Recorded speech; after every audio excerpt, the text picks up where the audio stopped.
Bonjour à tous, c'est la reprise, les économies mondiales ont redémarré, c'est un bienfait pour tout le monde, on ne va pas le nier. Je vous propose de voir avec le professeur Michael Petitjean quelles sont les grandes questions que l'on peut se poser au vu de l'évolution des marchés et dans une perspective, disons, d'ici la fin de l'année 2021. C'est bien entendu une production de Waterloo Asset Management. Écoutez, effectivement, si hésitation il y a, cela porte plutôt sur la vitesse à laquelle les taux d'intérêt vont remonter. Et ce qui m'impressionne en fait cette année, c'est plutôt la qualité de la communication des banques centrales. C'est un sans faute de mon point de vue. Premièrement, que les rachats d'obligations par la Fed, ces rachats-là allaient décroître dans les mois qui vont venir.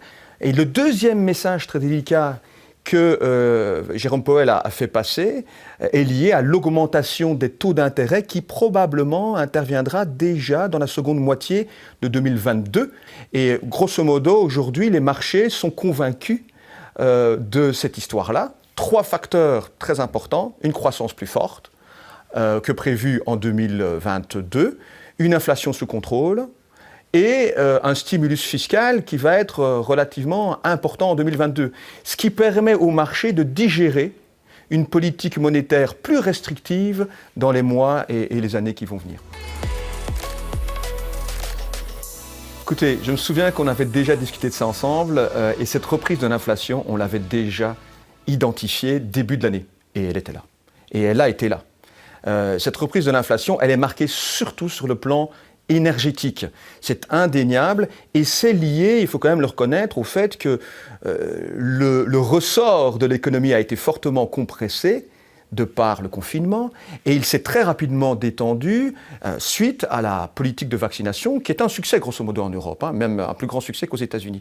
Maintenant, vous savez, si vous regardez l'inflation en août aux États-Unis, mesurée sur les 12 derniers mois, elle indique plutôt qu'on atteint un plateau dans la progression de l'inflation. Donc il faut quand même garder ça en tête. Maintenant, le gros problème, c'est effectivement la gestion de l'évolution des hausses de prix sur le plan énergétique. Vous savez, pour l'instant, il faut reconnaître que cette évolution des cours est relativement favorable. Maintenant, il faut quand même rester très prudent, parce qu'il y a des secteurs qui sont exposés assez fortement à cette augmentation des coûts des matières premières et notamment des composantes électroniques. C'est le secteur de l'automobile, particulièrement exposé. Et il faut quand même reconnaître que cette augmentation des matières premières touche aussi le secteur de la construction. Et ces deux secteurs sont quand même des piliers de l'activité économique en Europe. Donc il faudra quand même rester vigilant sur ce plan. En tout cas, je peux vous dire que si on avait écouté tous les déclinistes depuis la crise financière de 2008, vous auriez perdu beaucoup d'argent et beaucoup plus que celles et ceux qui ont gardé leur sang-froid et qui avaient un horizon d'investissement sur le long terme. Oui, les actions sont devenues très chères, notamment aux États-Unis, c'est un fait indéniable, portées par les valeurs technologiques qui ont servi de valeurs défensives durant le Covid. Et vous savez, grosso modo, lorsque vous regardez les 20 dernières années, aujourd'hui, il y a des bénéfices. Ce n'était pas le cas à la fin des années 90. On n'avait pas de bénéfices et on avait des taux d'intérêt extrêmement élevés. Aujourd'hui, on a des bénéfices et on n'a pas de taux d'intérêt élevés.